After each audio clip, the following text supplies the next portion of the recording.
back with a cooking episode here on Gemini Ridge, and today we're making fish cakes.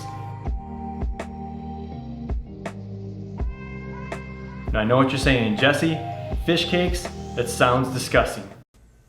Hey there, buddy. Happy birthday. Thanks, Dad. What kind of cake did you get me? Fish cake. Happy birthday, kiddo. But I promise you, if you like crab cakes, you're gonna love this recipe. Today we're gonna be using whitefish that Darren and I caught off the bay in Green Bay last week.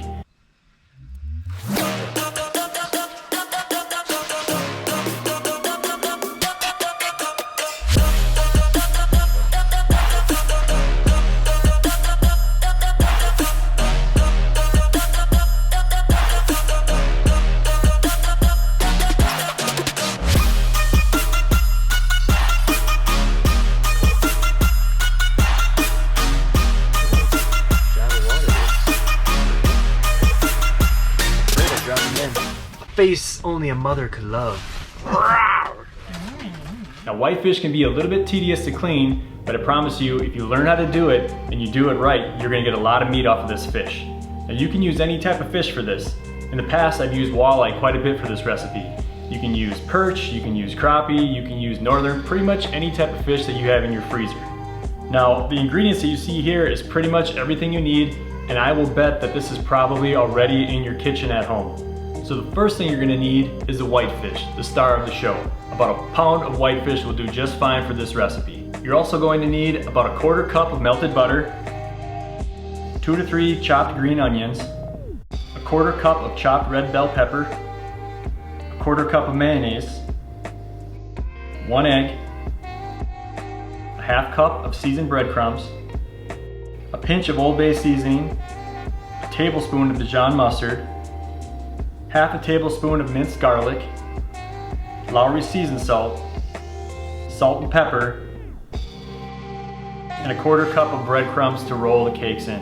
We're also going to show you how to make a delicious dipping sauce so you can enjoy the fish cakes as an appetizer, the main course, or just a snack. I promise you're gonna love it.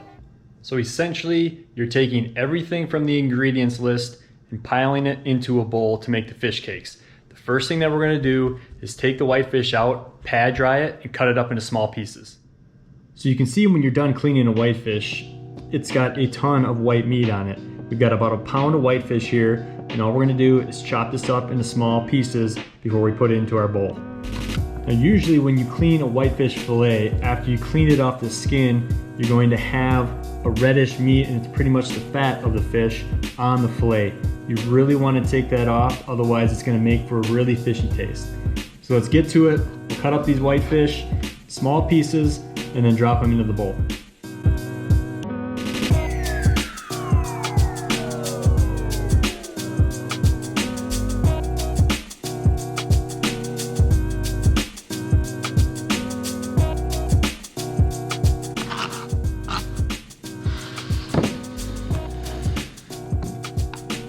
This is really what the finished product should look like. Small cubes of perfect whitefish meat in the bowl.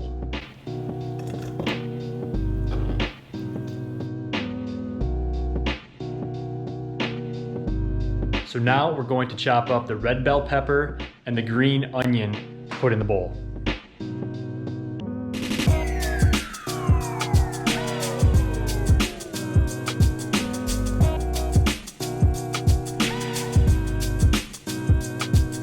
I know this is gonna sound fancy, but you should be looking for good color on this. The distribution between the green onion, the red bell pepper, and the fish should come together almost like you're making a salsa. So really that's the hardest part, is cutting up the fish, the onions, and the red bell pepper.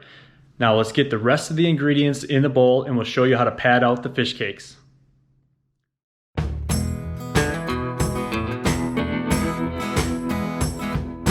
One cracked egg from my buddy Lance, who has chickens.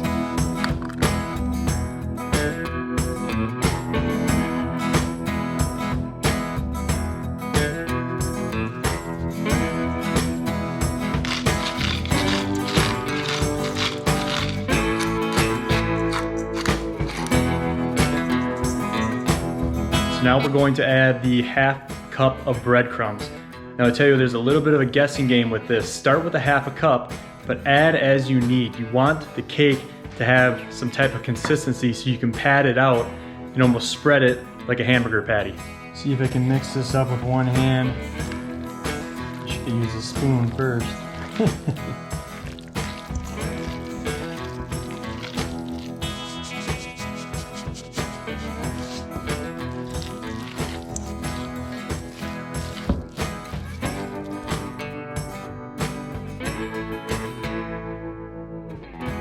So now that the mixture has the consistency that we want, we're gonna take some breadcrumbs, spread them out on a plate.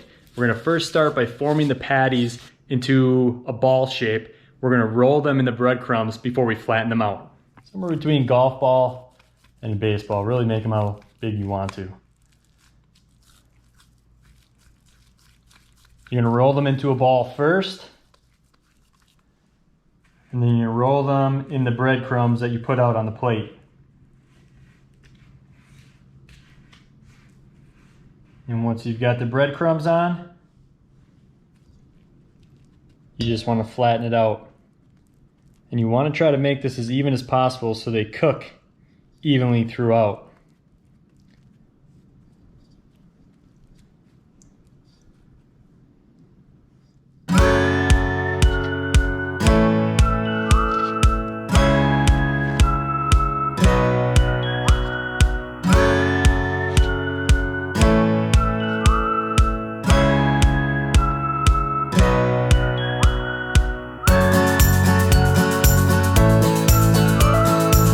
So you can bake these in the oven at 350 degrees, or you can shallow fry them in a pan, and that's what we're gonna do today. So start out by heating up some oil, get it really hot. We're gonna fry each side of these for about 4 to 5 minutes to get each side nice and crispy.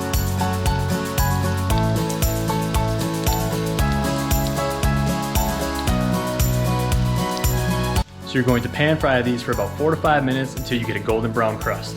Once you get that golden crust on one side, go ahead, be careful, but flip it over and cook it for another 4 to 5 minutes.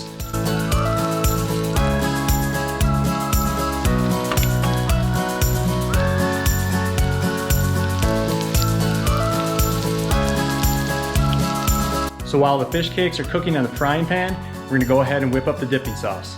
Now you can really use anything you want to dip these things in. Tartar sauce works great. For this specific sauce, it calls for 2/3 cup mayonnaise, 2 tablespoons ketchup,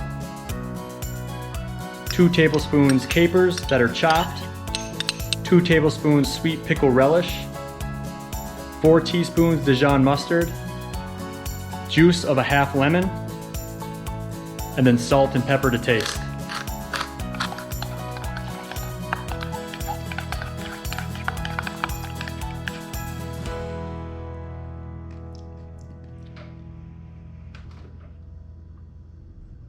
So we're gonna throw this dipping sauce in the refrigerator to set a little bit, and then we'll go ahead and finish up cooking up the whitefish cakes.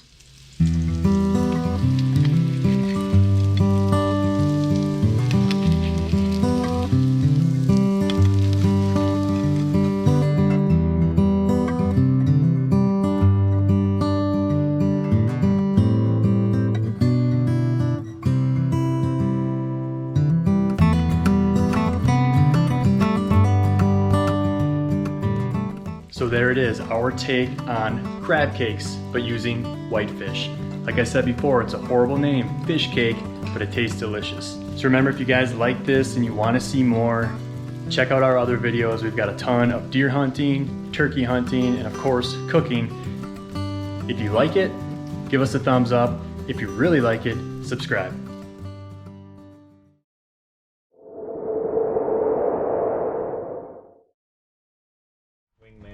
So you're doing an anchor, junior investment maker. Stuck on myself, but not much more. Oh well, so buy your beers, the reason you're here. Mighty wingman, taking one for the team, so your body can live the dream. Wingman.